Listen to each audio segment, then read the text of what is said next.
አለው ዛሬ የሆነ መስጂድ ነበርኩና ሀበሻ ኮሚኒቲ በቃ ኡስታዝ ጋር ተማሪ ጋር ምናምን ሲሉኝ ኧረ ወሂድና እንተዋወቃለን። በጣም ወሂድ ጋር ምን ብዙ አጣቂዎች አሉ። ኦቨር 30 ምናምን ሀበሻ ኢትዮጵያውያን ሴቶች ነበሩ መስጂድ ዛሬ ሄጄና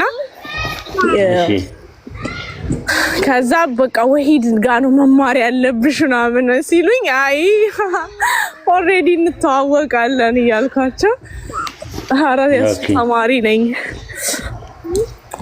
እሱ ምርጥ ነው ምናምን እያሉ በጣም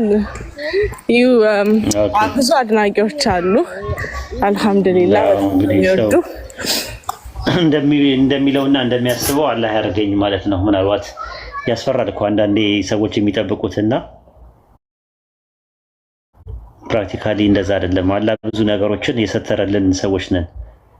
አላህ ብዙ ነገር የሰተረልን ነው። እዚህ ሚዲያ ላይ ስለሆነም ብቻ ሳይሆን በአካል ስንት ወንጀላችንን ስንት ኃጢአታችንን አላህ ሰትሮልናል እና ያ ስለሆነ ነውና አላህ እንደሚሉትና እንደሚያስቡት አላህ ያድርገን ማለት ነው። ለኡማው ምን ጠቀም አላህ ያድርገን።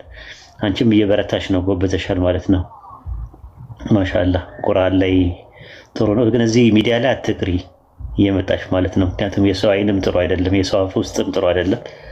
አንቺ የራስሽ ቀለም አለሽ፣ ወደፊት ለኡማው ታስፈልጊያለሽ። የራስሽ ቀለም አለሽ፣ የራስሽ ከለር አለሽ። ያየሁት ነገር እሱን ነው እና በርቻ አላህ ያበርታሽ። አንቺም የዋዛ አይደለሽም።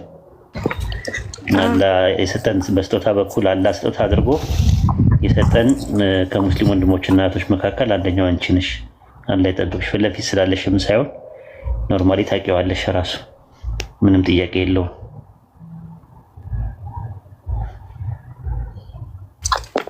የአሁኑ ሳምንት ኮርስ እኮ ኦዲዮ ብቻ ነው፣ ምንም ኖት የለም ከአንደኛው ሀሳብ በቀር። ኖቱ እኮ የሚያስፈልጋችሁ ለዳዴ ነው።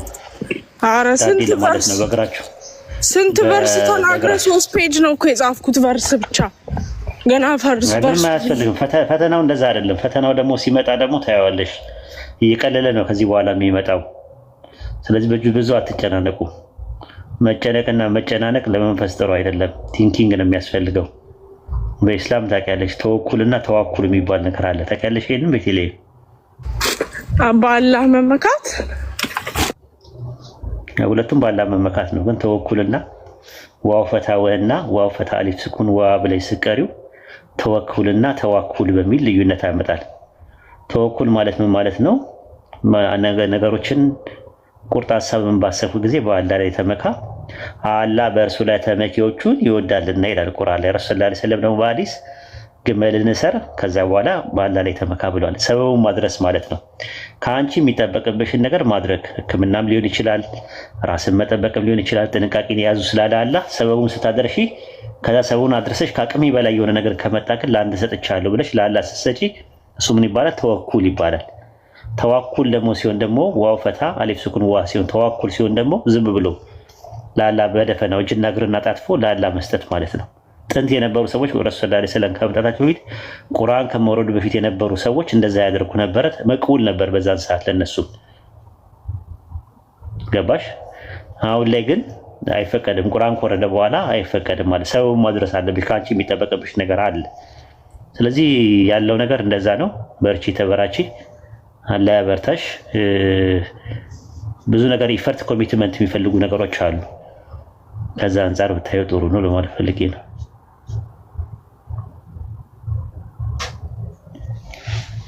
እና 81 አሃዱ ላይ የተለያየ ነው።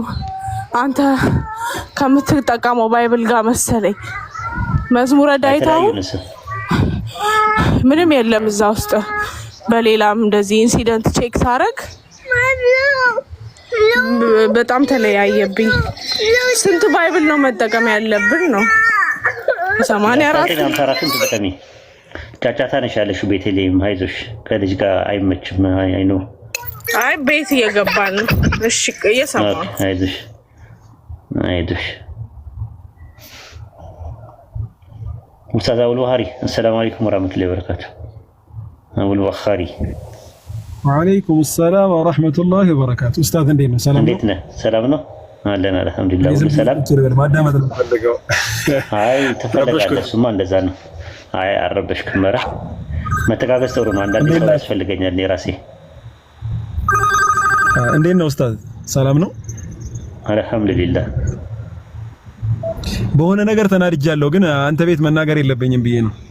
የሆነ ሰው ቪዲዮ ሰርቶ በአካል አይቼው ልጁን ይሄ ልጅ ነው እንዴ ብዬ ታውኩት የሆነ ጊዜ ላይ ማለት ነው አንድ መስጂድ ላይና ቪዲዮ ሰርቷል ሰሞኑን አንተን አስመልክቶና በጣም ተናድጃለሁና ግን እዚህ አልናገርም። ክርስቲያን ነው ትችላለህ?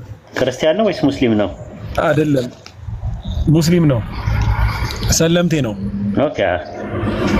አይ ዛሬቷቸው ለሰው ደግሞ ትጨነቃለህ እንዴ?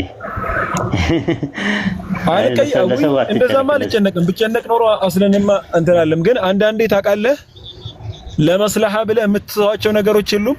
አውቀህ ትተው የለ ነገሮችን ክፍተት እንዳልፈጥር ብለህ ብዙ ጊዜ እኮ ያወከውን ነገር እኮ አትናገርም እኮ አይደል?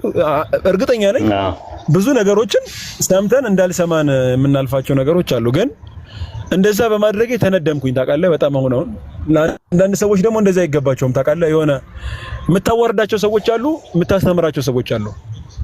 ማለት ልካቸውን እንዲያውቁ በቃ ትክክል አይደለም ይሄ ነገር እንደዚህ አይደለም ብለህ የምታስቆመው ሰው አለ። ደግሞ ቀስ አድርገህ አይ ወንድሜ ቅድም ያልከው እንደዚህ አይደለም እንደዚህ ነው ምናምን ብለህ ደግሞ የምታስተምረው ሰው አለ። እና እንደዚህ የተውኳቸው ነገሮች ነበሩና በጣም ተናደድኩኝ። እና ብቻ እሺ አንተ ጋር አላነሳውም ግን አለቀውም። ኧረ ችግር የለውም መመተው ነው ያለብህ። አጀንዳ የሚፈልጉ ሰዎችን አጀንዳ ተሰጣቸውና አንተ ቆንጆ እንቅልፍ ትተኛለህ። እነሱ በደንብ አድርገው ሌሊቱን ሙሉ እንዲያወሩ፣ ሌሊቱን ሙሉ እንዲያስቡ፣ ሌሊቱን ሙሉ እንዲጨነቁ ታደርጋቸዋለህ። አሁን ካፊሮችን እየረገጥናቸው አይደል? በዚህ መልኩና ልክ ካፊሮች አሁን እንደዛ ነው ማድረጋቸው። ምንም አይመስለኝም፣ ራሱ ምንም የሚሉትን ነገር ምንም አይመስለኝም። ግን በቃ እንዲያወሩ አደርጋቸዋለሁ። እኔ ስለነሱ አላወራም ስለ ካፊሮች። ካፊሮቹን ግን በደንብ አድርጌ ሀሳብ እሰጣቸዋለሁ፣ አጀንዳ እሰጣቸዋለሁ። ቁጭ ብዬ ማለት እኔ እኮ ከቲክቶክ ወጣው ነው ኡስታዝ አቡል ባህሪ ወጣው ነው። ልክ ወጥቼ ገብቼ ከቤተሰብ ጋር የራሴ ላይፍ አለኝ። አሳልፌ እንቅልፌን ተኝቼ ምን ብዬ የምፈልገውን ነገር ቁርአን መቅራት ካለብኝ ቁርአኔን ቀርቼ ሰላቴን ሰግጄ ምን ብዬ ነው በቃ የራሴ ላይፍ የሚኖረኝ ማለት ነው። ከቲክቶክ ወጣው ነው። ግን ሳንጫጫ ግን በደንብ አድርጌ ነው ማንጫጫው አጀንዳ ስሰጥ ማለት ነው። እነሱ እንዲያወሩ አደርጋቸዋለሁ ካፊሮችንም ማለት ነው። ሙስሊሞችም ደግሞ ካሉ ቢያወሩ ምንም ደስ ነው የሚለኝ አጀንዳ እስከሰጠዋቸው ድረስ በቃ የተሸነፈ ሰው ነው እንትን የሚለው ብዬ ነው የማስበው። እርማት የሚያስፈልገው ነገር ካለ ግን መነጋገር ይቻላል ማለት ነው። እርማት ለምሳሌ እኔም ቢሆን የኛ ጀማዎችም ቢሆኑ እንደገና ደግሞ ሌላም እንደዚህ ሙስሊም አካላትም ቢሆኑ እንትን ካለ ነሲያ ማድረግ እንችላለን ማለት የሰው ልጆች ፐርፌክት አይደሉም። በሚሳሳቱበት ነገር ላይ እርማት ያስፈልጋል። እርማቱን ደግሞ ማረም ለምሳሌ ማለት ዲን ላይ ከሆነ በዲን ጉዳይ ላይ ማረም፣ በፐርሰናሊ ከሆነ በፐርሰናሊ ጉዳይ ላይ ራስን ማረም። ይሄ ምንም እንትን የሚለው ነገር የለም። ዋና እንትን ነው። የሰው አይምሮ ስሉጥ ነው እንደምታየው። ማደግ የምንችል መሻሻል የምንችል መቀየር የምንችል ሰዎች ነን። ስለዚህ እንደዛ ነው። ከዛ አንጻር ነው ክፍተታችንን እየሞላን ከትናንትናችን ዛሬያችን እየተሻለ እንዲመጣ ማድረግ ተሽሎ መገኘት የሙስሊም ተግባር ነው። ሱረቱል ሹራ የሚባል አለ። ሹራ ራሱ አንድ ምዕራፍ ነው፣ ራሱን የቻለ ስም ያለው ነው። ምዕራፍ 42 ቁጥር 31 አካባቢ ላይ እንደዛ ይላል። ምዕመናን ነገሮቻቸው በመካከል ለሚፈቱ ለሆኑት ነው የሚለው አጅር አለው ይላል። ስለዚህ እኔ ከአንተ ጋር መጥቼ ኮንሰልቴሽን ሳደርግ ሹራ ሳደርግ አጅር አለው። ረሱል ሰለላሁ ዐለይሂ ወሰለም ደግሞ በሐዲስ ላይ ደግሞ ዲን ነሲሃ ነው ብለዋል፣ ምክክር ነው ብለዋል። ስለዚህ የሙስሊም የሆነ አካላት ከሙስሊም ወንድሙና እህቶቹ ጋር ምክክር ነው የሚያደርገው። አይ ብሎ አሻፈረኝ ብሎ ያ ሰው ካለ ዲንን የሚጎዳ ነገር ከሆነ ትነግረውና አስተካክል፣ ይሄ ነገር ተሳስተሃል፣ አስተካክለው፣ አደባባይ ላይ ውጣና አስተካክለው፣ አደባባይ ላይ የተሳሳትከው ብለው ስትለው ምን አገባ ምናምን ብሎ ከቤት ከተወጠረ እንደ የሂክማ ስም ሳጠቅስ መልስ ትሰጣለህ ማለት ነው። በዛ ነገር ላይ ጽሁፍ ጽፋለሁ በዛ ዙሪያ ላይ አንድ ሰው የሆነ ነገር ሲል ማለት ነው። አንዳንድ ደግሞ እንደ ኡስታዝ ሳዳት ካማል ደግሞ ያለው ደግሞ ስም ጠቅሶ በስነ ስርዓት ይሄ ነገር ልክ አይደለም አስተካክል ብሎ አደባባይ ላይ ነገር። በነገራችን ላይ በውስጥ ሳያወራ በውጭ አያወራም እሱ። በጣም ምነግርህ ነገር ማለት ነው። እኔ ስለማውቀው ነው። አውርቶ ምናምን ነገር በስክን ደዋውል ምናምን ብሎ ምናምን ነገር ይሞክራል ያቅሙን ያህል። እምቢ ካሉ እንትን ነው እንደዛ ነው። ከዛ አንጻር ነው ያ ረድ ለመስጠት እኛ እንትኑ የለንም። አሁን ላይ ገና አይደለም፣ ገና ነን። ረድ ሰው ላይ ለመስጠት ገና ነኝ እኔ። ገና ብዙ ነገር ይቀረኛል። አሁን እኛ ስራችን ያለው ነገር ሙስሊም ያልሆኑ አካላትን ወደ ኢስላም መጣራት ላይ ነው ስራችን ማለት ነው። እዛ ላይ ትኩረት አድርገን እንሰራለን ማለት ነው። ለዛ እንቅፋት የሚሆኑ ካፊሮችም ይሁኑ ሙስሊም አካላቶችም ይሁኑ ማንም አያስቆመንም። የያዘው ቆዳና የዞን ጥርስ ነው ያለን። ማንም እንትን አያስቆመንም። ካፊሮች 4 ዓመት 5 ዓመት 6 ዓመት 7 ዓመት 8 ዓመት ሙሉ ታግለውኝ አልቻሉኝም። ታግለው ማለት ነው ታግለው አልቻሉም። ጽሁፍ ይጽፉ ነበረ በእኔ ዙሪያ ላይ ረድ ይሰጡ ነበረ ካፊሮች። ዌብሳይት ወሂድ ምናምን ሰለምቴው ምናምን ነገር አብዱል ምናምን ነገር የተለያየ ነገር ያለው መጨረሻ ላይ አሁን ስሙላ ሳይጠቅሱ ደግሞ መስመስ ከዛ አሁን ሲሰለቻቸው ተው። ስለዚህ ተሸንፈዋል ካፊሮቹ ማለት ነው። እንኳን ካፊሮች እንኳን ሙስሊም አንድ ሙስሊም ወንድሜና ይቅረን ካፊሩ እኔን አይበግረኝም። ራሱ አይደር አንሞካከራትም፣ አንደራረሳትም። እኔ እስከመጫኔ ዓላማ አለኝ ስመጣ ማለት ነው። ዓላማ ስላለኝ ዓላማም ስላለኝ ከዓላማዬ ማንም ሰው የሚያስቆመኝ ሰው አንድ ሰው የለም። ኃይልም የለውም ጉልበትም የለውም። የጠራኝ አላህ ነው። ከዛ ከጨለማ ውስጥ እስከሆነ ድረስ እሱን ፈልጌ ነው የመጣሁት። አቡል ወሃሪን ፈልጌ አይደለም የመጣሁት። አይሻን ፈልጌ አይደለም የመጣሁት። ኢብራሂምን ፈልጌ አይደለም የመጣሁት። ይሄ ከላይ ያለው ኢብራሂም የሚባለው ዋንኬ የሚባለው እዚህ አናን በአይናችሁ እኮ አይታችሁኝ አታውቁም ራሱ። ስለዚህ እናንተን ፈልጌ ሳይሆን የመጣሁት አላህን ፈልጌ ነው የመጣሁት። ከዛ ደግሞ አላህ ምን ሰጠኝ? ወንድሞችና እህቶች ሰጠኝ ማለት ነው። ማንን? እናንተን ሰጠኝ ማለት ነው።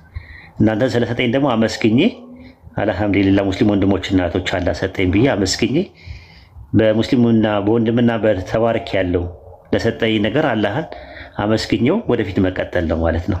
ስለዚህ ለአላህ ብለው የተዋደዱ ሰዎች ደግሞ በአላህ አርሽ ጥላ ስር ይኖራሉ ማለት ነው። ይሄ ነው አይደለ? ትልቁ ነገር ለአላህ ብለው የተዋደዱ ሊላሂ ብለው የተዋደዱ ማለት ነው። በዘር አይደለም ያገናኘን፣ በፖለቲካ አይደለም ያገናኘን፣ ቀለም አይደለም፣ ቋንቋ አይደለም ያገናኘን። ይሄ ፍልስጤማውያኖች የሆነ ነገር ሲሆኑ ያመን የለ የት እናውቃቸዋለን? እኛን እኮ አያውቁንም ራሱ። ግን በቃ ጀስት ሙስሊሞች ሆነው ምናምን ነገር የሆነ ያመናል ራሱ ኖርማል ማለት ነው። ወለጋ ላይም ያለው የተሰደደው ሙስሊም የተሰቃየው ሙስሊም ያመናል። ወሎ ላይም የተገደሉት ሙስሊሞች ያመናል ራሱ። የትም ቦታ አማራ ክልልም ሆነ ኦሮሞ ክልል ያመናል። ራሳችሁ ሙስሊም ተውት። ኖርማሊ ሰው አያሳዝናችሁ?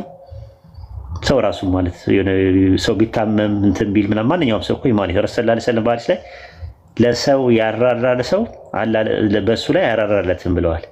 ስለዚህ ሂማን ቢንግ እንደ ሂማን ቢንግ ነው። አሁን ሰደቃ ስትሰጥቁ አንድ ሰው ስለ ማርያም ስለ ገብርኤል ብሎ ቤታቸውን ኮክተ ቢመጣ ምግብ አሰጡት ማርያምን ገብርኤልን ጠርቷ ብላችሁ? ሸሪያችን እንደዛ አይደለም። ለማኝ ከሆነ እንደ ልመናው ትሰጡታላችሁ። ክርስቲያን ነው ሙስሊም ነው ምናምን አትሉም። የተራበ ሰው ብታገኙ ዝም ትላላችሁ? ሰደቃ ነው የምትሰጡት አይደለ? እንደዛ የተራበው ሰው የቸገረው ሰው አቅመ ደካማ ብታገኙ መንገድ ላይ ማንሳት መደገፍ ምናምን የሚገባችሁ ከሆነ ትደግፋላችሁ። ያ ከዲን አንጻር አላህ ዘንድ አጅር አለው። ሙስሊም ስለሆነ አይደለም። እንግዲህ አስቡት፣ ከሙስሊምም ያለፈ ነገር አለው እስልምና አይደለም ለእንትን ማለት ነው። እና ይህን ይመስላል።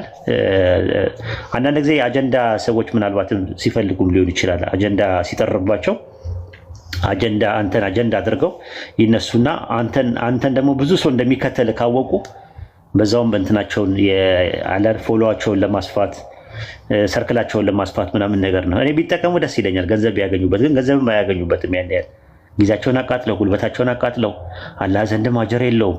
እዚህ ደግሞ ዱንያ ላይ ደግሞ ምንም የለውም እና ያሳዝኑኛል ለራሳቸው ማለት ነው። እና በተቻለ አቅም እንደዚህ ከመንገድ የሳቱ ሰዎች ስታገኙ ደዋ ነው ማለት እነሱ ማድረግ ያለብን። ስራ ስለማይሰሩ ነው ራሱ ሰው ላይ የሚያተኩሩት ማለት ነው። እና ስራ ቢሰሩ አይ ቲንክ እንደዛ ነው። መደበኛም ስራም ያላቸው አይመስለኝም። አንዳንድ ጊዜ ሳስበው ማለት ምን ያህል ጊዜ ኖሯቸው ነው ላለው በቃ ማለት ኦኮፓይድ ሆኖ ተጨንቆ ስለ አንድ ሰው እንደዚህ ቀን ሌሊት በሀሳባቸው ውስጥ እንደዚህ ተጨንቆ ለ6 ወር ለ7 ወር ለ8 ወር ያክል እንደዚህ አይነት እንትን የሚመጣባቸው በጣም ያሳዝኑኛል ራሱ። እና ምን መሰለህ ኡስታዝ አቡል ወሃሪ መጀመሪያ እኛንን ቲክቶኩን የተረከብነው ቀድመን የመጣ ነው። ስለዚህ መንግስት መሆን ያለብን እኛንን በመንግስት ስር ሁን ነው። ገብቷል? በመንግስት ስር ሁን ነው። እንደዛ አይነት ነገር ነው። እኔ ደግሞ ገበያው ሰፊ ነው፣ የቲክቶክ መንደር ሰፊ ነው። ሁሉም የየራሱን ስራ መስራት አለበት። ግዴታ አይደለም፣ አንድ ላይ መሆን ግዴታ አይደለም። በባህሪ መግባባት፣ በአንዳንድ ነገሮች መመጣጠን፣ በአንዳንድ ነገሮች ኮመን የሆነ አንደርስታንዲንግ መግባባት ለምሳሌ ሲኖር ማለት ነው። ለምሳሌ ቤት ሲባል እዚህ ቤት ስትል ጣሪያና ግድግዳውን አይደለም፣ እማራዊ ሳይሆን ፍካራዊ ነው ራሱ ማለት ነው። አንበሳነ ስትለው አንድ ሰው እኔ ማውሪያ አይደለሁም ብሎ ከሚል ሰው ጋር ማውራት ትንሽ አይከብድም? ኡስታዝ አቡል ወሃሪ አንበሳ እኮ ነው አንተ ስትለው ስነ ስርዓት ያዝ አንበሳ ትላለህ እንዴ እኔ እኮ ሰው ነኝ ብሎ አንድ ሰው የሆነ ነገር እንትን ሲል ሲያጣምምብህ ነገሩን አይ በቃ ሚስ አንደርስታንዲንግ ነው ምናምን ብለህ ምን ታደርጋለህ ላሽ በል ትለዋለህ በቃ ያራዳ ልጅ ምናምን ብለህ ላሽ ትለዋለህ። እኔ አዲስ አበባ ነው ተወልጄ ያደግኩትና አንድ ሰው ከረር ሲያደርግ ነገሮችን ኧረ ምናምን ነገር አንተ ፋራ ነህ እንዴ ምናምን ብሎ ጓደኛ ጠቅ ያደርግሃል እና ላሽ እንትን በላሽ በል እንጂ ምንድን ነው ምናምን ትሰግጣለህ እንዴ ምናምን ነገር ይላል እና ሰገጤ አትሁን ምናምን ነገር ይላል ትሰግጣለህ እንዴ ምናምን ነገር ይላል እና እንደዛ ነው ራሱ ከዛ አንፃር ነውና ያ ነው እና ብዙ ትኩረት አታደርግባቸው። ኤኒዌይ ለዳዋችን ቅድሚያ መስጠት ነው ያለብን። መጀለጥ የለብንም ማለት መጀለጥ ታውቃለህ ኡስታዝ አቡል ባህሪ መጀለጥ አውቃለሁ። ኧረ ኡስታዝ መጀለጥም መሰገጥም የለብንም ኡስታዝ ኢንሻአላህ አንሰግጥም፣ ግን አንዳንዴ ደግሞ ያስፈልጋል። እኔ አፉ በለኝና አለቀውም ልጁን። ምክንያቱም ብዙ ቀን አለፍ ያለሁኝ በነገራችን ላይ ከግል አቆይ አይደለም ለዲን ብዬ ማለት ነው። አንድ ቀን ይገርማል ሱረቱል ማኢዳ ላይ ያለውን ታውቃለህ? መጀመሪያ አካባቢ ላይ ሁለቱ ከአደም ልጆች ሁለቱ እነ ቃቢል ታሪክ የለም كيف يواري سوءة أخيه ይላል። ወንድሙ እንዴት መቅበር እንዳለበት فبعث الله الغراب የሚለውን አንድ ካፊር ገብቶ ወንጀል መደበቅ እንደሚቻል ብሎ ያው ያቀባበር ሂደትን እንዴት አድርጎ መቅበር እንዳለበት ወንድሙን ከመግደሉ አልፎ መቅበር እንዴት ከበደው የሚለውን ነገር ሊያስተምረው እና ያንን አስመልክቶ የመጣውን የቁርአን አንቀጽ ይመስለኛል በወቅቱ የነበረ ጥሩ የሚባል የአማርኛ ትርጓሜ መቅበር ለሚለው መሸፈን የሚል ቃላት ተጠቅሟል። ያው መቅበር ማለት ነው በእኛ ጊዜው መቅበር የሚለው ቃል ነው ፋሚሊያር ማለት ነውና መቅበር አልመሰለውምና ሌላ ነገር ብሎ ይቀባጥራል ማለት ነው። ሰማሁት ልጁን 30 ደቂቃ ሰማሁት ወላሂ አንድ አላወራው አስገቡኝ እንኳን አያልኩ እና መልሱን አልመለሰለትም። ልጁ ደግሞ ይዞ ይሄው መሸፈን ይላል። ከዛ እኔ በጣም ተናደድኩኝና ሰው ማያውቀው ከሆነ ወይ አላውቀውም ወይ ካላጠናው አጥንቼ ልምጣ ወይ ደግሞ የተሻሉ ሰዎች ካላችሁ አስረዱ ይላል። ከዛ ቢቸግረኝ ገስት ገባው ድጋሚ 30 ደቂቃ ተቀምጫለሁ ከታች አላወራሁም ምንም ነገር ኦልሞስት 30 ደቂቃ ደግሞ ገስት ገብቼ ገና ሳላወራ አቡል ቡኻሪ እንዳታወራ ጠብቀኝ ምናምን አለ ትያልኩ አላወራውም መስለን ሚውት አረኩኝ። አሁንም ያዛው ነገር ላይ ማለት ነው እና ብዙ ጊዜ ተደጋግሟል ይሄ ነገር ሰው ያውቃለሁ አይደለም ብዙም አላውቀው ነገር አላዋቂ ከሆነ አላዋቂነቱን ማሳየት እንደ ኢስላም ተገቢ ነው። ይሄ ደግሞ ማያውቀውን ነገር ግግም ብሎ ላስተምር እያለ ኢስላምንም በነገራችን ላይ የሚያስጠቃ እንደዚህ አይነት ሰው ነው። ስለዚህ እንደዚህ አይነቱን አርፈ ተቀመጥ ብለን ዝም ማስባል አለብን፣ ግዴታችን ነው። በነገራችን ላይ አሊ ኢብኑ አቢ ጣሊብ ረዲየላሁ ዐንሁ በአንድ ወቅት መስጊድ ይገባል። መስጊድ ሲገባ አንዱ ሰውዬ በቃ ሰዎችን ያስለቅሳቸዋል፣ ያለውንም ይሉ በቃ ያለቅሳሉ፣ ይንሰቀሰቃሉ። ከዛ የሰውየውን አቅም ያውቃል አሊ ኢብኑ አቢ ጣሊብ ሰዎችን አዘናግቶ ሰብስቦ ዒልም አይደለም የሚያስተምራቸው በቂ ዕውቀት እንኳን የለውም ልጁ ማለት እና ተናደደ አሊ። ቆይ ለመሆኑ አንተ ተፍሲር ታውቃለህ አለው። ዝም አለ። ቁርአንን ተምረሃል ተፍሲሩ ማዕናው ትገባ አረበኛ ማወቅ አይደለም ማለት ናሲኽ መንሱኽ ታውቃለህ አለው። አላውቅም አለ። ታዲያ ዝም በል ሰው ሰብስበህ ታስለቅሳለህ እንዴ? ዝም ብለህ ምንድነው የምትሰራው? ጃሂልነት ዝም በል በቃ ቦታ አይደለም ውረድ አለ። እውነቱን ነው። በነገራችን ላይ እንዲህ የምታረግባቸው አጋጣሚዎች ማዋረድ አይደል ዲንን ከመጠበቅ አንፃር ነው። ገብቶካል? አንዱም እንዲህ ዝም ብሎ ዘብስቦ ተረት ያወራል በቃ የዲን መምህር መስሎ። ከዛ በኋላ ከሰለፎች አንዱ ይገባና መስጂድ ሲያዩ በቃ ዝም ብሎ ይዘላብዳል። ተረቱን ነው የሚያወራው በዲን ስም ማለት ነው። ቀሚሱን ከፈተና ይሄ ጀለቢያውን እጁን ከፈተና ብብቱን መንጨት ጀመረ። ታውቃለህ? በጣም ተናዷል። እንዴ እኔ እዚህ ጋር ትምህርት እየሰጠውኝ አንተ መተህ ብብትን ጸጉር ትነቃለህ ምናምን ብሎ ተናደደ። ይገርማል እንደ የኔ ብብት ጸጉር መንጨት አለው። እንደውም የኔ ብብት ጸጉር መንጨት ሱና ነው አለ። ሱና ነው ነብዩ ሰለላሁ ዐለይሂ ወሰለም ነትፉል ኢብጥ ይሄ የብብት ጸጉርን መንጨት ሱና ብለዋል። አንተ ግን እዚህ የምትለፈልፈው ነገር ቢድዓ ነው። ምንም ወይ ትምህርት አይደለ ወይ ምን አይደለ ወይ ሰዎችን እያስተማርክ አይደለም ሰዎች ላይ ተጽዕኖ ፈጥረህ ዕውቀት እየቀየርክ አይደለም ዝም ብለህ ነው የምትለፈልፈው። ስለዚህ ካንተ ከምታስተምረው ትምህርት የኔ ብብት መንጨትሽ እንደዚህ አይነት ሰዎችን በዚህ ልክ ነው መንገር ያለብን። ይቅርታ አድርግልኝና ማለት እንትን ከአራዳ ካለመሆን አንፃር አይደለም በአካል አግኝቼው ላስተምረው ብዬ የሆነ ቦታ ላይ በጣም ብዙ ኡስታዞች ያሉበት ቦታ ነው ፎቶውን መነሳት በቃ ያንን የሚጠራልኝ ከአዑዙ ቢላህ ልጅ ነው እንዴ አላረመው ጥየርኩኝ ከመስጊድ ትዝ ይለኛል በአካል አይቼው አንድ ቦታ ላይ ማለት ነው። እና አንዳንድ ሰዎች አቅምህ ይህ ነው እኔ ይቅርታ አድርግልኝና ተሳስቶ እኮ ሰው ስህተት የሚያምርበት ሰው አለ አላህ ይባርክለት በቃ ያስተካክላል ኢንሻአላህ ጥሩ ላይ ነው የምትለው ሰው አለ። ደግሞ ተሳስቶ ደግሞ የማያውቅ ሆኖ አለማወቁን የማያውቅ ሰው ግን እስኪያቅ ድረስ ታሳየዋለህ። ይሄ የኢስላም ማከር ነው። አንተ ይሄ ስራ አንተ አይደለም ኡስታዝ፣ አንተ ፊት መናገር አልነበረብኝ ስለተናደድኩኝ ነው በነገራችን ላይ እንጂ አንተ ጋር መዚህ ማንሳት የለም። ይሄንን ወላሂ አለቀው እማለቀው ግን ከግለሰቡ ጋር ችግር ስላለብኝ አይደለም። ዱንያዊ ነገር አላውቅም፣ ግን ዳዕዋን ከመጉዳት አንፃር እንደዚህ አይነት ሰዎች የሚጫወቱት ሚና ከፍተኛ ነው። አንደኛ ያለ እውቀት እንሞግታለን እያለው የሚናገሩት ኢቭን ዲቤቶች ላይ ራሱ ያልተገባ ስነ ምግባር መሰዳደብ ምናምን የሚያደርጉ ሰዎች ናቸው እናውቃለን። ስለዚህ እንደዚህ አይነት ነገሮችን ወላሂ በጭራሽ ይቅር ልንላቸው የማይገቡ ናቸው። ግን የእናንተ አይደለም። እኛ እንዴት አድርገን ሐታ ልክ ሲከፍቱ ቁርአን አንብቡ ብለን ነው የምናስደነግጣቸው። ቁርአን ይሄ እስቲ ቁርአን አንብበው እስቲ ይሄ ምንድነው የሚለው ነው የምንላቸው። ጭራሽ እነሱ በስተት ላይ ያስተማሩ ቁርአን ማንበብ የማይችሉ በወቅቱ እኔ የሚገርምህ ሰዎች ላይረዱ ይችላሉ። ኡስታዝ አቡ ማዕያን በዚህ ነገር ይጋራኛል ኡስታዝ አለ ብዬ አስባለሁ። ምን መሰለህ አንዳንዴ ሙኻሊፎች አሉ ታውቃለህ፣ ዒልም አላቸው ግን ሙኻሊፍ ናቸው። አንዳንድ የአቂዳ ጉዳዮች የተውሂድ ጉዳዮች ያልተረዱ ሙኻሊፎች አሉ። ወይም ከአህለ ሱና መንገድ ዘንበል ያሉ ትላልቅ መሻይኾች ይኖራሉ ማለት እውቀት ያላቸው በነህው ምናምን ተምረው በቃ የመጡበት መንገድ አስገድዷቸው መንገድ የታቱ ሰዎች አሉ። ወላሂ የሚገርምህ ስተታቸውን ስተት ነው ብለን እናገራለን፣ ግን ስነ ስርዓት አለን ታውቃለህ። እኔ አሁን ከመሬት ተነስቼ አሁን ሲባል ሰምታችኋል ሐጅ መሐመድ ሼክ መሐመድ ሰብዩ ነው አሁን አቃቻለሁ በኒ መስጊድ ለብዙ ነገር እናውቃለን። ምሳሌ ነው ማነሳለን። አቂዳቸው አሻሪ ነው አልደግፋቸውም ምናምን በጭራሽ ግን አላብጠለጥልም። ስርዓት ብናገር እንኳን ይሄ ነገር አቂዳቸው ተሳስተዋል ከቁርአን ከሐዲስ አንፃር ብዬ አወራለሁ እንጂ አፌን አልከፍትም ገና ለገና። ምክንያቱም በእውቀት ደረጃ ከኔና ማገናዝበው ነገር አለ ገና ለገና ምንድነው በአቂዳ ጉዳይ ላይ ያላቸው ስተት መሆኑን መናገሬን ባልተውም ግልጽ ባደርግም የምጠብቀው ስርዓት አለኝ። አፍ አለኝ ብዬ ዝም ብዬ አፌን አልከፍትም። ይሄ በትምህርት ላይ ያሳለፈ ሰው ህይወቱን በእውቀት ላይ ጥሎ ያለፈ ሰው የደረሰበት የእውቀት ደረጃ ምን ያህል ዋጋ እንዳስከፈለው ማቀውን ሰው በቃ ልመልሰውም ከፈለኩ ቀስ አድርጌ ልነግረው እችላለሁ። ስርዓት ግን እንደዚህ የእውቀትን ልክ የማያውቁ ዝም ብለው ትንንሽ ነገሮችን አውቀው ምንድነው ሀገር ልቀቁልን ሀገር ይያዝልን የሚሉ አይነት ሰዎች አሉ። እንደዚህ አይነት ሰዎችን ግን ግንባራቸው ወላሂ መቀል ዲንን ከመጠበቅ ነው። በቃ እንዲህ ዳዕዋ ላይ ያሉ ሰዎች ላይ እንቅፋት የሚሆኑ ሰዎችን ኡስታዝ በጭራሽ ተናዙል ማድረግ አያስፈልግም። ወላሂ አፉ በለኝ ግን አሁን እዚህ ያላነሳውም ችግር የለም እንለፈው። ግን እንቅፋት ይኸውልህ ለዳዋ እንቅፋት እኔ እንዳልሆን ነው የምፈራው እንጂ ሌላ ሰው እንትን ቢል ሂሳቡ ከአላህ ዘንድ ነው። ምክንያቱም ሂሳብ አለ፣ ነገ የውመል ቂያማ የሚባል ነገር አለ፣ የቂያማ ቀን አለ፣ ፍርድ ቀን የሚባል ነገር አለና እኔ ለዚህ ለሚሰራው ዳዋ ሰዎችን ለሚጠራበት ወደ ኢስላም ለሚጠራበት ነገር እኔ እንቅፋት እንዳልሆን ነው የምፈራው። እኔ እንቅፋት እንዳልሆን ሰዎች እንዳይሰሩ እንቅፋት እንዳልሆንባቸው ነው እንጂ የምፈራው።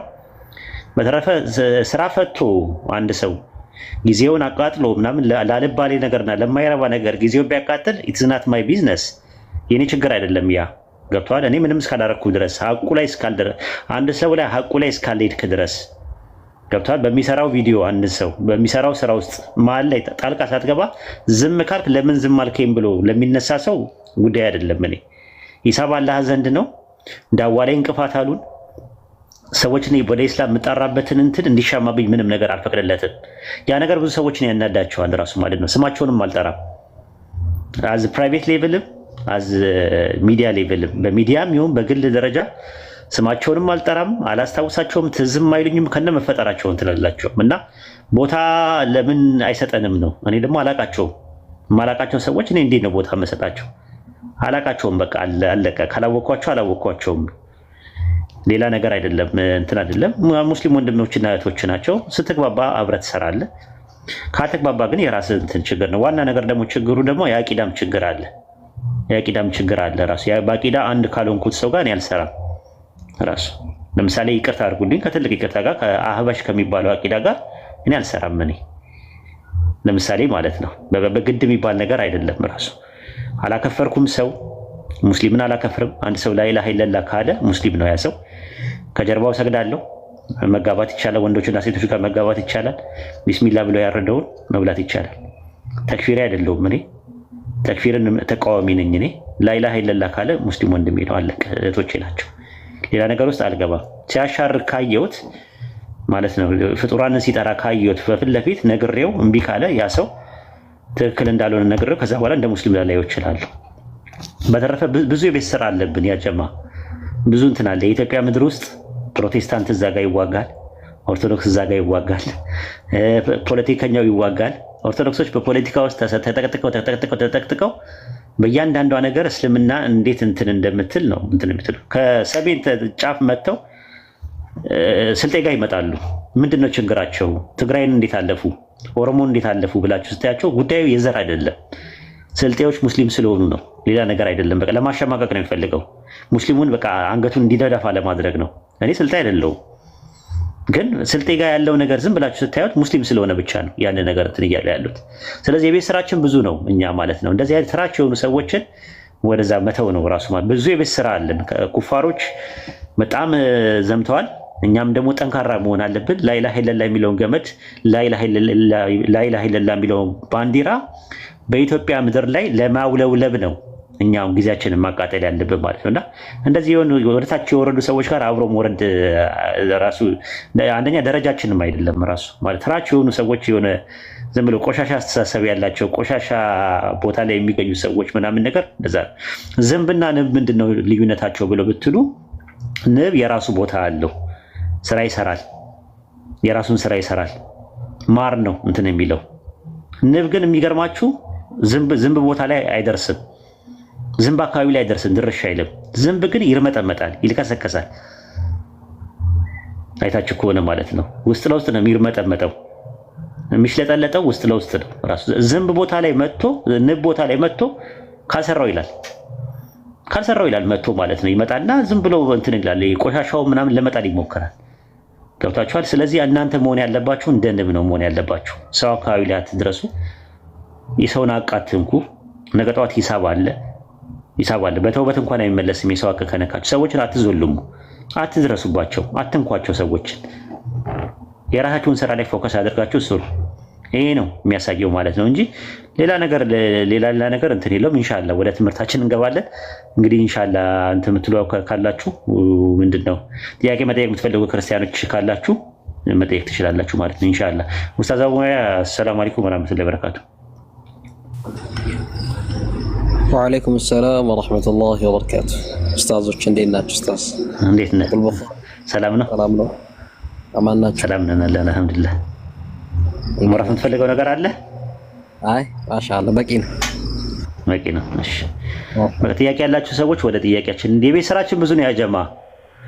ልጆቻችንን እንዳታስለቅሱ፣ እንዳናለቅስ ልጆቻችንን ማስተማር አለብን።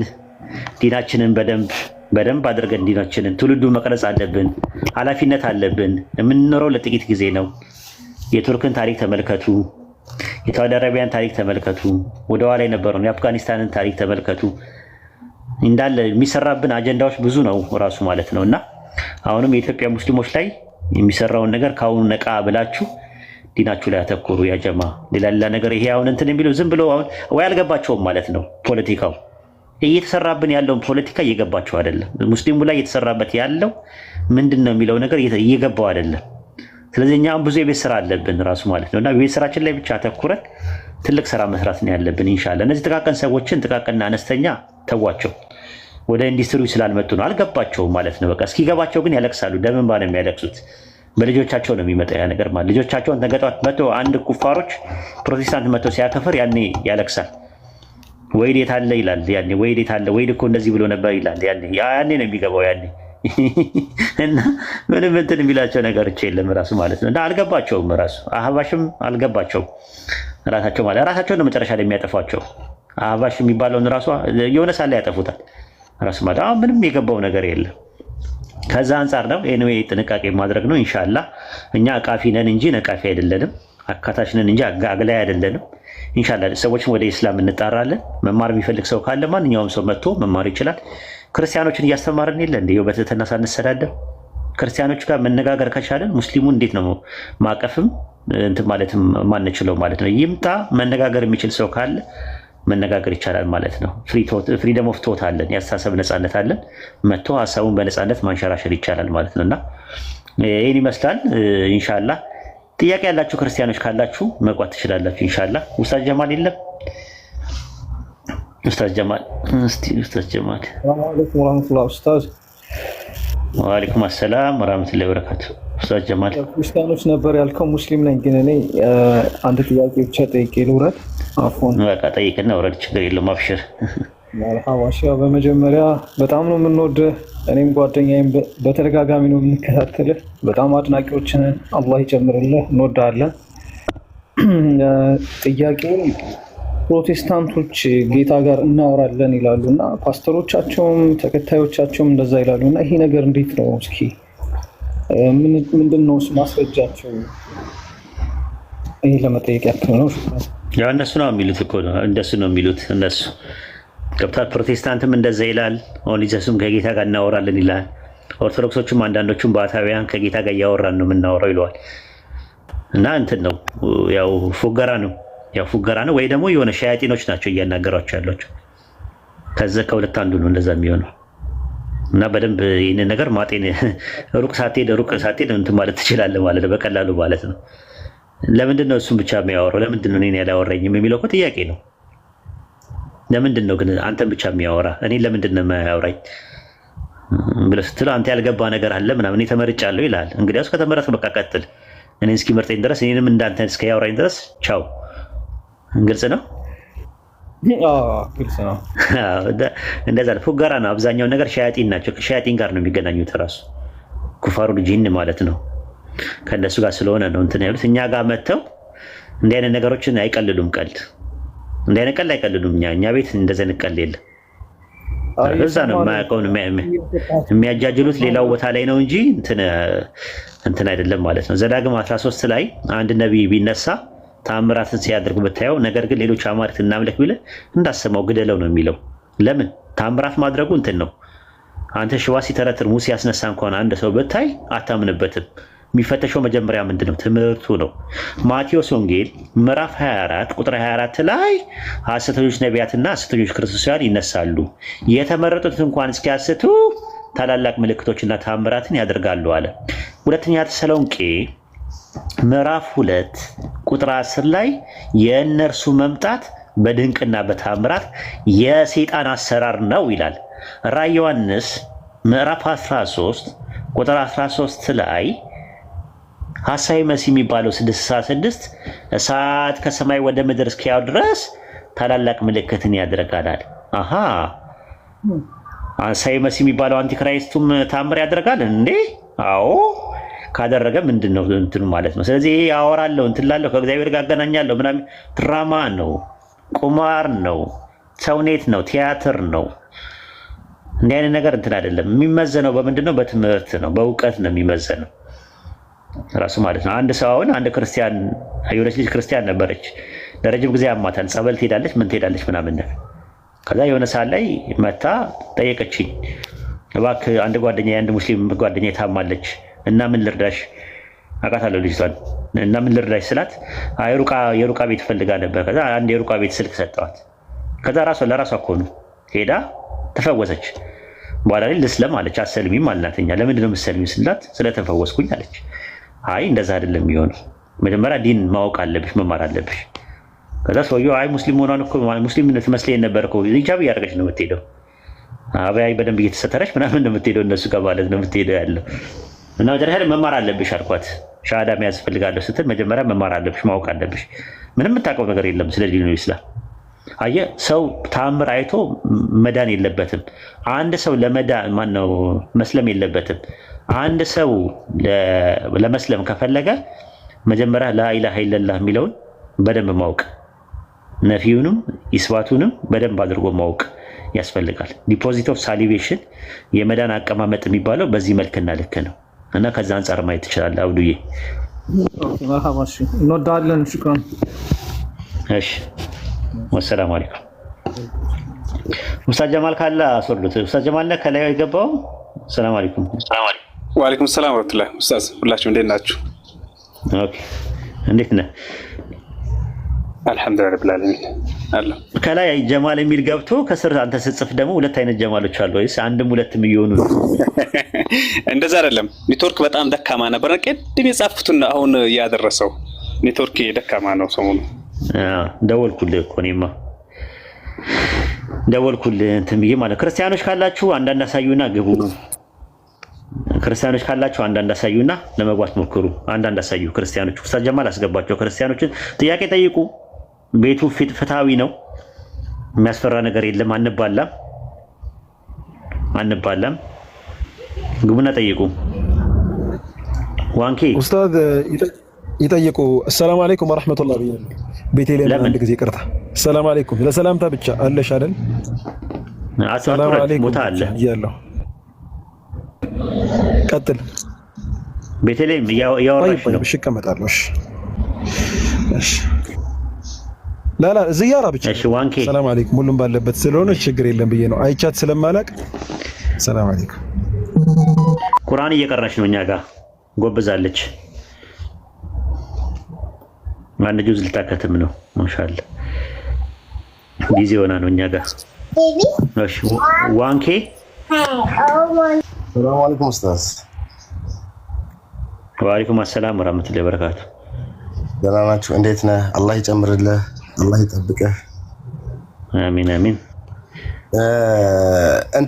ጥያቄ እንትን ዩዘርኔም አሁን ማህበራዊ ሚዲያ ላይ ስንጠቀም ዩዘርኔም አሁን እንደኔ ማለት ነው ዋንኬ ብያለሁ። መጠቀም ትክክለኛ ስም መጠቀምና ይሄን መጠቀም ልዩነት አለው? ችግር አለበት? ኒክኔም አይደል እንዴ? አዎ ዩክኔም ግን ያው ትክክለኛ ስሜ ሳይሆን አሁን ይሄ ዩክኔም ነው። ምንም ችግር የለበትም። መታወቂያ ነው እንዴ? ፓስፖርት እና መታወቂያ ነው እንደዚህ ያለው። ሶሻል ሚዲያ እኮ ነው። ስለዚህ መጠቀም ትችላለህ። ኧረ ችግር የለውም እንዴ? ችግር የለውም ማለት ነው። እግዚአብሔርና ያዕቆብ ተጣልተው እግዚአብሔር ግራግሩን ነከሰው፣ ሲያሸንፈው አነከሰ ብሎ ነገርኛ አንዱ ጓደኛዬ። ይሄ ነገር መጽሐፍ ቅዱስ ላይ አለ። መጽሐፍ ቅዱስ ላይ አለ። ኦሪት ዘፍጥረት ምዕራፍ 32 ላይ አለ ከቁጥር 27 ጀምሮ ማለት ነው። ትንቢተ ሆሴዕ ምዕራፍ 12 ቁጥር 6 ላይም አለ ራሱ ማለት ነው። ግን ሐሳቡን እንዴት አድርገን እንረዳዋለን ነው። እኛ እስራኤል ማለት እስራኤል የሚለው ቃል ሶስት አይነት ትርጉም አለ ብለን እናምናለን። ማለት ሶስት አይነት ትርጉም አለ። ኢስራ ማለት አንደኛ መገዛት በሚል ይመጣል። ከዛ በኋላ ደግሞ ለምሳሌ ሳራ ስትል ልዕልት ወይም ንግስት ማለት ነው ራሱ ሳራ ስትል ማለት ነው። ስለዚህ ኢስራ ማለት መገዛት በሚል ይመጣ። እስራኤል ማለት የአምላክ ባሪያ ለአምላክ የተገዛ ማለት ነው በሚል ይፈታል። ኢብኑ አባስ በዛ መልኩ ነው ያስቀመጠው። ኢስራ ማለት ጉዞ ማለት ነው ራሱ ማለት ነው። የአምላክ ምሪት አድርጎ የሚጓዝም በሚል ይመጣል። ነገር ግን ኢስራ የሚለው ነገር ይሽራ የሚለው የዕብራይስጥ ቃል ተመሳሳይ መግዛት በሚል ይመጣል። ነገር ይሽራ ማለት መታገል በሚል ይመጣል። ስለዚህ የታገለው መልአኩን ነው። መልአኩን ሲታገል መልአኩን መታገል አምላክን እንደመታገል ነው ብሎ ነው የሚያስቀምጡት አይሁዶች። የአይሁዶች ኮሜንታሪ በጣም አሪፍ ነው። በነገራችን ክርስቲያኖች ዝም ብለው ነው እንትን የሚሉት። እንደዛ አይነት ሲጠይቋቸው ነፍስ ውጪ ነፍስ ግቢ ምናምን ነው የሚለው። አይሁዶች ምንድነው አምላክን መታገል መልአኩን መታገል አምላክን እንደመታገል ሆኖ ስለሚቆጠር እንጂ ቃል በቃል ያዕቆብ አምላክን አልታገለም። የታገለው መልአኩን ነው። መላእክት ደግሞ እንደምትመለከታቸው በሰው አምሳያ ይመጡ ነበረ። ራሱ በሰው አምሳያ ይመጡና ሰዎችን ኮንታክት ያደርጉ ነበር እና ከዛ አንጻር ነው የሚታየው እንጂ ሊትራሊ ያለ የታገለው ከመልአኩ ጋር ነው። ግን ከመልአኩ ጋር እንዴት ይታገላል የሚለው ነገር ራሱን የቻለ የቤት ስራ ነው እና አለ መጽሐፋቸው ላይ አለ ለማለት ፈልጌ ነው። ግልጽ ነው የታገለው። ግን ያው ሹሉዳውን መታው እኮ ራሱ ኖርማል ማለት ነው። ሹሉዳውን መታውና ከዛ ሲያነክስ ነበር ራሱ ማለት ነው። ግን የታገለው ከአምላክ ጋር ብቻ አይደለም ራሱ ከአምላክም ጋር ከሰዎች ጋርም ታግላ አሸንፋልና ይላል። ሰዎች ነው የሚለው ራሱ በዕብራይስጡ ሰዎች ብሎ ነው የሚያስቀምጠው። ሰው አይደለም የሚለው ሰዎች ብሎ ነው የሚያስቀምጠው። ኦሪት ዘፍጥረት እነዛ ሰዎች የተባሉት እነማን ናቸው? ኦሪት ዘፍጥረት ምዕራፍ 32 ቁጥር 1 እና 2 ላይ መላእክቶች ናቸው። የያዕቆብን መንገድ ሄደ፣ የአምላክ መላእክትም ተገናኙት። የያዕቆብ ባያቸው ጊዜ እነዚህ የአምላክ ሰራዊት ናቸው አለ። የዚያን ስፍራ ስም መናሃይናን ብሎ ጠራው ይላል። ስለዚህ መላእክቶች ነበሩ በወቅቱ የነበሩት እና ከአንድ ሰው ጋር ሲታገል ነበረ ማለት ነው። እና መላእክቶችም አብሮ ነበሩ ከዛ ሰው ጋር። ሰው የተባሉት እነማን ናቸው? አናሺም የተባሉት እነማን ናቸው ስንል መላእክቶች ናቸው በዛ ጊዜ የነበሩት ማለት ነው። እና ይህን ነው ትግል የገጠመው ከእሱ ጋር እንደሆነ ነው የሚናገረው። ኦሪት ዘፍጥረት ምዕራፍ 32 ቁጥር 22 ላይ በዚያ ሌሊት ተነሳ፣ ሁለት ሚስቶቹን ይዞ ሲሄድ ያዕቆብ ለብቻው ቀረ፣ አንድ ሰውም እስከ ንጋት ድረስ ይታገለው ነበረ። አንድ ሰው ከአንድ ሰው ጋር ማለት አንድ መልአክ ጋር እንዳላሸነፈው ባየ ጊዜ የጭኑን ሽሉዳ ነካው። ማን የነካው? መልአኩ። የጭኑን ሽሉዳ ማለት የሎሚው ማለት ነው። የያዕቆብ የጭኑ ሽሉዳ ሲታገለው ደነዘዘ። እንዲህም አለ ሊነጋ አቀላቅሏልና ልቀቀኝ አለው። እርሱም ደግሞ ካልባረከኝ አልለቅህም አለው። እንዲህም አለ ስም ማን ነው አለ። እርሱም ያዕቆብ ነኝ አለው። ከእንግዲህ ወዲህ ስምህ እስራኤል ይባላል እንጂ ያዕቆብ አይባልም፣ ከአምላክና ከሰዎች ጋር ታግለ አሸንፋልና ሰዎች ነው ብሎ የሚያስቀምጠው ራሱ የዕብራይስጡ ማለት ነው። ግሪክ ሰብስቲቱንትም እንደዛ ነው የሚያስተምረው። አንትሮፖን ነው የሚለው። አንትሮፖስ ማለት ሲንጉላር ነው፣ አንትሮፖን ደግሞ ፕሉራል ነው። ያዕቆብ ስምህን ንገረኝ ብሎ ጠየቀው። እርሱ ስሜን ለምን ትጠይቀኛለህ አለ። በዚያን ጊዜ ባረከው። ያዕቆብም አምላክን ፊት ለፊት አየሁት፣ ሰውነቴ እንደራቀረች አለ። ኤሎሂም የሚለው ቃል እዚህ ጋር ለመላእክት ይመጣል። መዝሙረ ዳዊት ምዕራፍ 138 ቁጥር 1 ላይ በመላእክት ፊት እዘምራለሁ ይላል። እንግሊዝኛው ጋድስን የሚለው የዕብራይስጡ ኤሎሂም ነው የሚባለው። ስለዚህ መላእክቶችም ኤሎሂም ይባላል እና አምላክን ፊት ለፊት አየሁት የሚለው መላኩን ነው። ሰውነቴም እንድናቀረች ሲል የዚያን ቦታ ስም ጵኒኤል አለው ይላል። ጵኒኤል ማለት የአምላክ ፊት ማለት ነው። ቦታው የአምላክ ፊት ነው እንዴ ስንል አይ ጵኒኤል አይደለም ራሱ ማለት በግዕዝ ፋኔል ይባላል።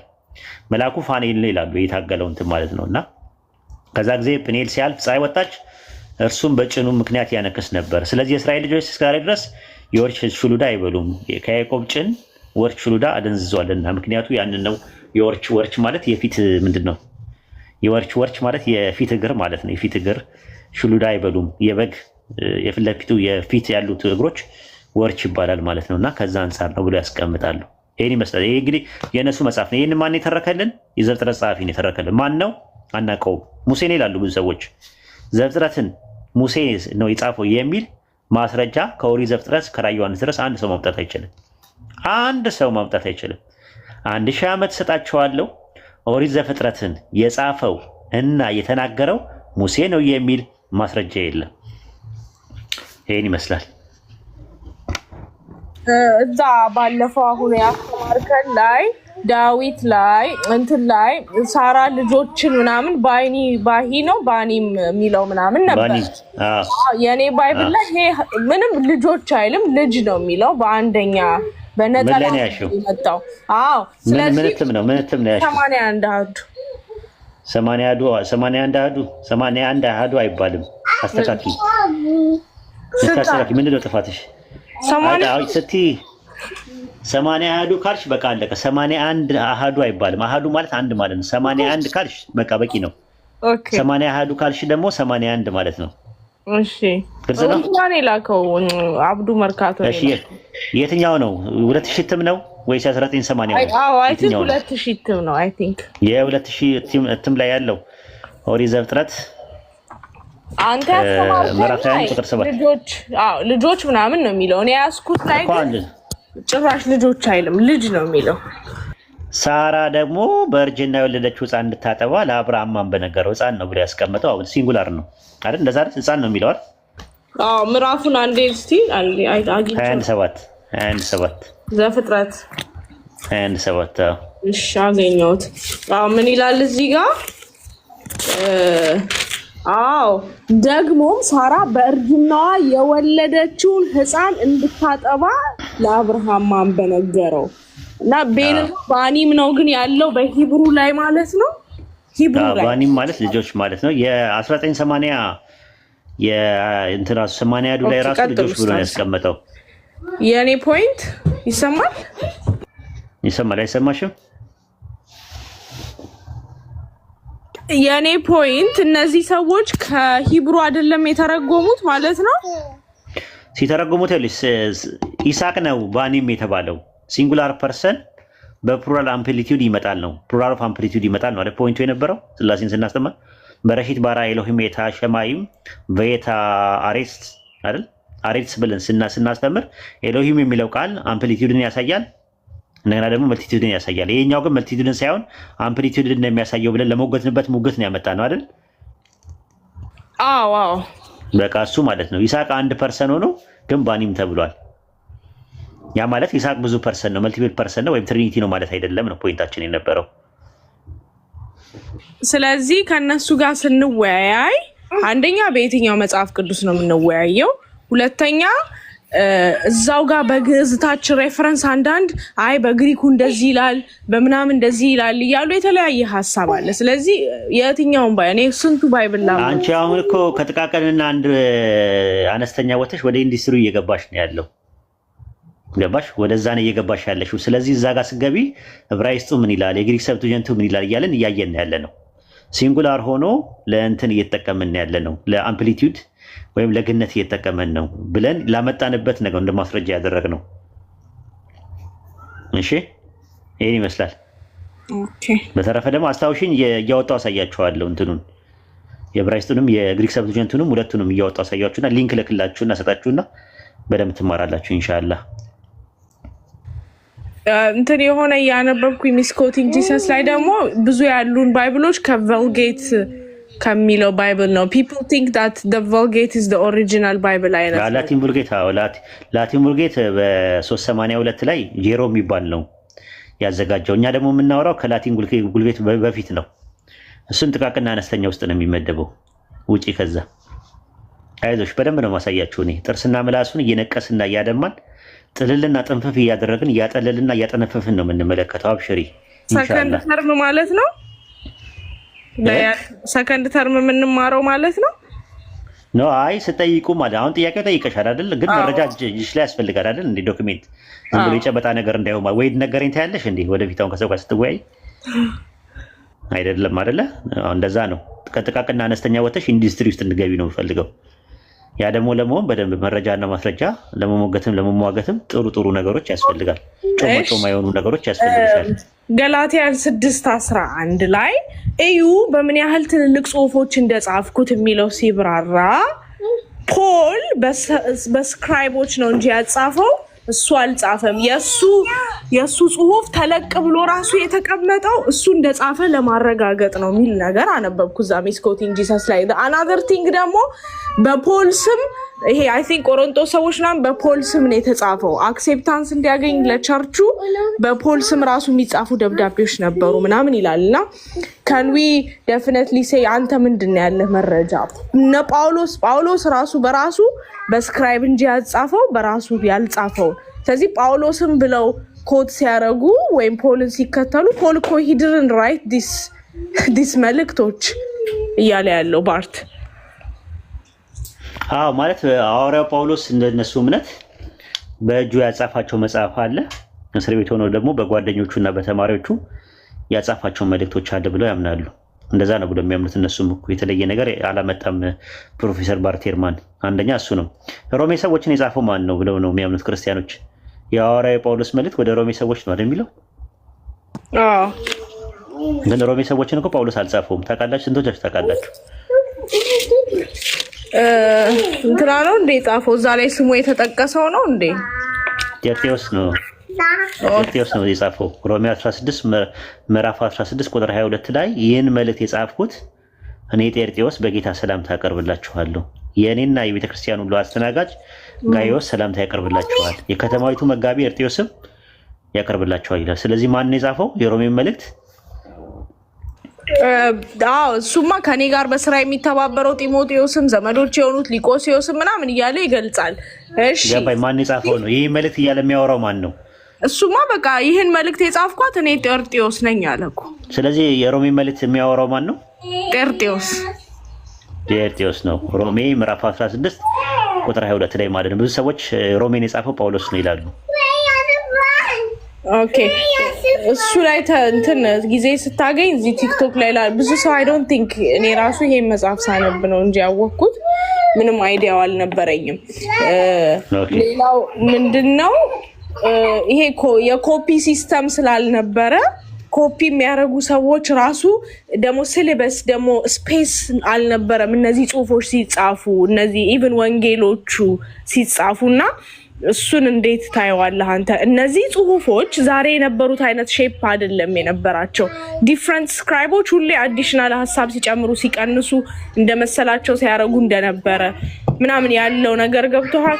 ይሄ ኮምፓይሌሽኑ ምናምን አይ ዶንት ቲንክ ብዙ ሰው ክርስቲያኖች ራሱ አያውቁትም። ግን እኛ ጋር ትምህርት ነው ያለው። ሁለተኛ ሴሜስተር ላይ ትማራላችሁ። ቤትዬ ሁለተኛ ሴሜስተር ላይ አይታችሁ ከሆነ እንደዛ ቅዱሳን መጽሐፍት ይላል እና እዛ ላይ በደንብ ትማራላችሁ። ስለ ማኑስክሪፕቶቹ ሲገለበጡ ምንድነው የተፈጠረው ነገር፣ ፍራግመንቶቹ ምንድናቸው፣ በጥስጣሽ ምንድናቸው፣ ኦሪጂናል አውቶግራፊ ምን ማለት ነው የሚል ነገር በደንብ ትማራላችሁ ሁለተኛው ሴሜስተር ላይ ማለት ነውና ኢንሻአላህ አብሽሪ። ሰፊ ነገር ስለሆነ ከዛ አንፃር ነው በወረር ለቅምሻ ያክል ለራብ ማሽታገሻ ያክል ያው እንዲሁ ከቁሌቱ ነው አሁንም የሰጠውሽ ሮሜ 16:22 ላይ ሰጠውሽ ከቁሌቱ ነው። ምናልባት እንዲሁ ልቅንቀምሽ ለራብ ማስታገሻ ያክል ነው እንጂ ሰፋ ባለ መልኩ ኢንሻአላህ ሁለተኛው ተርም ላይ ትማራላችሁ። እሺ one last question John Gospel of John ያው እኔ before 8 years 9 years ነው ባይብል አንብቤ ከዛ ሃይማኖት የወጣሁት እና አሁን ያንተን ኮርስ ስለምንማር I'm reading the Bible must ማለት ነው ከላይ መማር ስለማልፈልግ ዮሐንስ ወንጌል ቁጥር 4 ምዕራፍ 4 ቁጥር 44 ነብይ በገዛ ሀገሩ እንደማይከበር እርሱ ራሱ ጌታችን ኢየሱስ መሰከረ ይላል። does this mean ኢየሱስ ራሱ I am ነብይ አለ ማለት ነው? because ስንወያይ ቅድምም እዚህ ቲክቶክ ላይ ዲናይ ያረጉን ነበር። ያው ነብይ እንደሆነ ያምናሉ ግን ይሄንን ያለው እሱ አይደለም ይላሉ። እንዴት ታዩዋለህ? ይሄን ማርቆስ 6:4 ላይ አለልሽ እኮ ማርቆስ 6:4 ላይ ኢየሱስም አለ ነብይ ከገዛ ሀገሩ ከገዛ ዘመዶቹ ከገዛ ቤቱ በቀር ሳይከበር አይቀርምና አላቸው ይላል። እዛ ጋር ምንድነው የተባለው? ይህ የጸራቢ የማርያም ልጅ ያዕቆብና ዮሳ ልጅ አይደለምን? እህቶቹስ በእኛ ዘንድ አይደሉምን? ይሰናከሉበት ጀመራል። ስለዚህ ኢየሱስ ምን አለ? ነብይ ከገዛ ሀገሩ ከገዛ ዘመዶቹ ከገዛ ቤቱ በቀር ሳይከበር አይቀርምና አለ። ይሄ እንግዲህ አንደኛው ማስረጃ ነው። የማቴዎስ ወንጌል ምዕራፍ 21 ላይ ስትመለከችው የማቴዎስ ወንጌል ምዕራፍ 21 ላይ ራሱ ነብዩ ኢየሱስ እያሉ ይናገራሉ። ህዝቡ ሁላ ሲያገኙት ምንድን ነው የሚለው? ቁጥር 11 ላይ ማቴዎስ 21:11 ላይ ህዝቡ ሁላ ምን አሉ? ከገሊላ ናዝሬት የመጣው ነብዩ ኢየሱስ ነው አሉ ይላል። ማ ነብዩ ኢየሱስ። የኤማሁስ መንገደኞች ምንድን ነው ያሉት? የሉቃስ ወንጌል ምዕራፍ 24 ላይ የኤማሁስ መንገደኞች በመንገድ ላይ እየሄዱ ሲተላለፉ ምንድን ነበር ብሎ ነው ያስቀመጡት? እነሱ የሚረዱት ነገር ምንድነው? ምንድነው ጉዳዩ? ምንድነው እንደዚህ ስለምንድን ነው የምታወሩት ምናምን ብሎ ሲነጋገሩ ምንድን ነው ያሉት? ብርቱ ነብይ ነው። ፊሽካው ተነፋ፣ ፎርሽ ነው። ከዛ በኋላ ሙግት የማን ነብይ ነው? የአንድ አምላክ ማን ነው የላከው? አሃ ራሱ አይደለም ማለት ነው የመጣው እንዴ? አዎ። ስለዚህ ከዛ በኋላ ምንድነው ዮሐንስ ወንጌል ምዕራፍ 12 ቁጥር 49 ላይ ምንድነው የሚለው? እኔ ከራሴ ምንም አልተናገርኩምና የላከኝ አብ እርሱ የምለውንና የምናገረውን ትእዛዝ ሰጠኛል። አሃ እየሰማ ነበር እንደምትናገረው? አዎ። ዮሐንስ ወንጌል ምዕራፍ 12 ቁጥር 50 ላይ አብ እንደነገረኝ እንዲሁ እናገራለሁ አለ። ዮሐንስ ወንጌል ምዕራፍ 14 ቁጥር 24 ላይ የምትሰሙት ቃል የላከኝ እንጂ የኔ አይደለም አለ። አሃ ያንተ አይደለም? አዎ። ከየት አመጣኸው? ዮሐንስ ወንጌል ምዕራፍ 17 ቁጥር 8 ላይ እኔ አለ የሰጠኝን ቃል ሰጥቻቸዋለሁና አለ። አሃ ዮሐንስ ወንጌል ምዕራፍ 14 ቁጥር 10 ላይ ምንድነው የሚለው? እኔ ከራሴ ምንም አልተናገርኩምና አለ። አሃ ታዲያ ከየት አመጣኸው?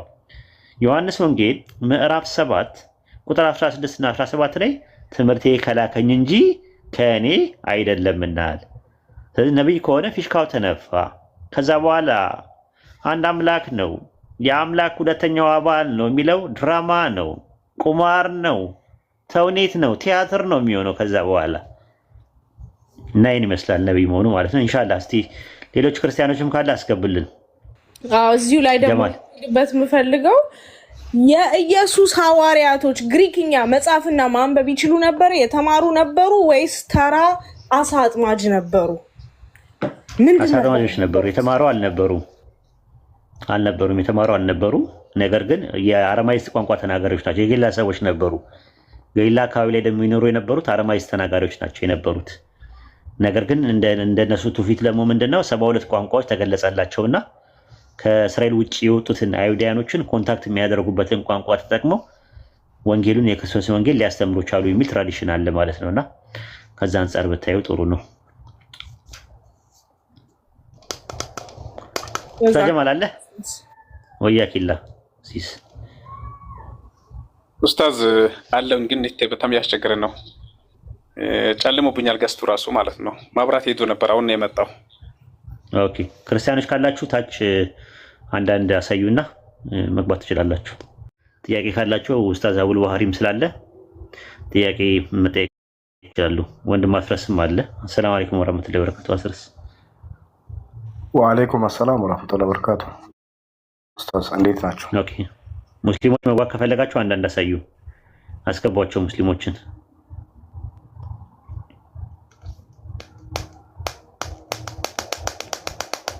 ለቴ ምን ይሰራልኝ አይደለም ኡስታዝ አላህ ገስታ ላመጣ ዝም ብሎ ነው የሚሽከረከረው።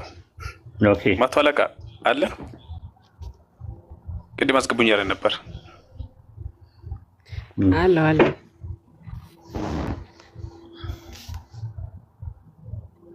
ሰላም አለይኩም። ወአለይኩም ሰላም ወራህመቱላሂ ወበረካቱ።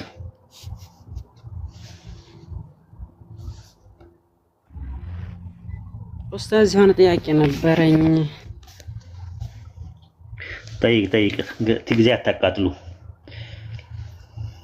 ጥንቅቅ ብላችሁ ነውና ጥያቄ መጠየቅ ተፍተፈሉ። የምንድን ነው እንደዚህ እንትን መንጓተት?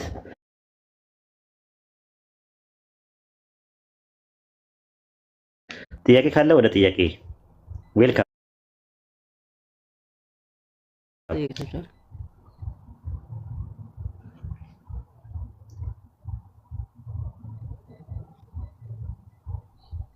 አንድ ሴት ለመሸፈን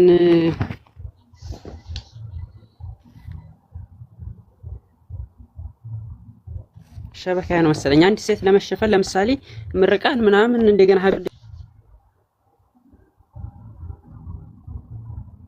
እሺ ጥያቄ ያላችሁ ሌሎች ካላችሁ ኢንሻአላህ ጥያቄ ያላችሁ እሙ ጥያቄ አለሽ? አሰላሙ አለይኩም ወራህመቱላሂ ወበረካቱ። ወአለይኩም ሰላም ወራህመቱላሂ ወበረካቱ። እሺ ቀጥይ። ጥያቄ ከባይብል ነው። ለምሳሌ እንትን ላይ የሰጠኝን ቃል ሰጥቻቸዋለሁ እነሱም ተቀበሉኝ ይላል እና ኢየሱስ ማለት ነው። ከእግዚአብሔር የተቀበለው ቃል የቱ ነው? የእግዚአብሔር ቃል የሚባለው ማለት ነው። የኢየሱስ የትኛው ነው? ለምሳሌ አሁን ቁርአን ላይ ብታይ የአላህ ቃል ቁርአን ነው። ነብዩ የተናገሩት ሐዲስ አለ፣ የሰሃቦች አለ፣ 3 አይነት አለ። ከዛ አንፃር ባይብል ላይ እንዴት ነው ለኛ ልንቀበለው የምንችለው የአላህ ቃል ብለን ማለት ነው? የእግዚአብሔር ቃል የሚባለው የትኛው ነው? አሁን ተበርዟል። ዮሐንስ ወንጌል 17:14 ላይ ብትስተማ እኔ ቃልህን ሰጥቻቸዋለሁና ይላል። ቃልህን የማንን? የአምላክን ቃል ማለት ሰጥቻቸዋለሁና አለ። ዮሐንስ ወንጌል ደግሞ ምዕራፍ 12 ቁጥር 49 ላይ ስትመለከችው ምን ይላል? እኔ ከራሴ አልተናገርኩምና ነገር ግን የላከኝ እርሱ የምለውና የምናገረውን ትእዛዝ ሰጠኝ። ስለዚህ እኔ የምናገረው አብ እንደነገረኝ እንዲሁ እናገራለሁ። ከራሱ አይደለም የሚናገረው፣ የአምላክን ቃል ነበር ሲናገር የነበረው። ሉቃስ ወንጌል ምዕራፍ 5 ቁጥር 1 ላይ ብትመለከችው ህዝቡም የአምላክን ቃል እየሰሙ ሲያስጠብቁት ሳለ ይላል። የአምላክን ቃል ይሰሙ ነበር። ከማን ነበር ሲሰሙ የነበረው የአምላክን ቃል? ከመሲሁ ማለት ነው። ምን የሚለውን ቃል ነበር ሲሰሙ የነበረው ሲባል የሉቃስ ወንጌል ምዕራፍ 4 ቁጥር 17 ላይ ምንድነው የሚለው? የጌታ መንፈስ በእኔ ላይ ነው፣ ለድሆች ወንጌል እሰብክ ዘንድ ቀብቶኛልና አለ። ኢየሱስ የተቀባው ለምንድን ነው? ወንጌልን ለመስበክ ነው። የማን ወንጌል ነው? ወንጌሉ ስንል ከፈጣሪ ዘንድ የተቀበለ ወንጌል ነው። ማርቆስ ወንጌል ምዕራፍ 1 ቁጥር 14 ላይ እንደዛ ነው የሚናገረው። ዮሐንስ አሳልፎ ከተሰጠ በኋላ ኢየሱስ የአምላክን ወንጌል እየሰበከና አማርኛው የእግዚአብሔር መንግስት ወንጌል ነው የሚለው፣ ግሪከኛው የአምላክን ወንጌል እየሰበከ ዘመኑ ተፈጸመ፣ የአምላክ መንግስት ቀርባለችና ንስሐ ግቡ፣ በወንጌል እመኑ እያለ ወደ ጌላ መጣል። በወንጌል እመኑ። ስለዚህ ኢየሱስ ከአምላክ የተቀበለው ለሰዎች እያስተማረ የነበረው ነገር ምን ይባላል? ወንጌል ይባላል። ያ ወንጌል ነው የሰጠው ለሐዋርያቶቹ።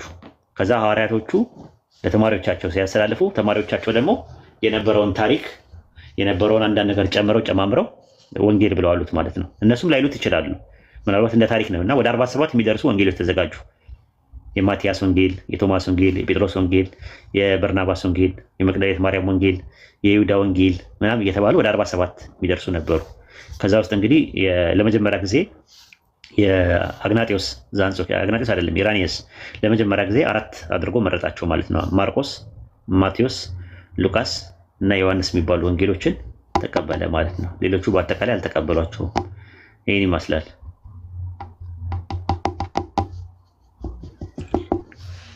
ኦኬ አሁን የኢየሱስ ተብሎ እንኳን በቀይ እንኳን ስፐረንቴን የተባለበት ያው የኢየሱስ የተናገረው ከአምላክ እንደተቀበለው ነው ማለት ነው አይደለም? ከራሱ አይደለም። አይደለም። አዎ ኦኬ ይሄን ይመስላል። ወያኪላ ስቤ ያለው የማውስ መንገደኞች ስቤ ያለው ተቀበል። ሻፍ የሚባለው ክርስቲያን ጥያቄ ጃፊ የሚባለው ኦኬ ጥሩ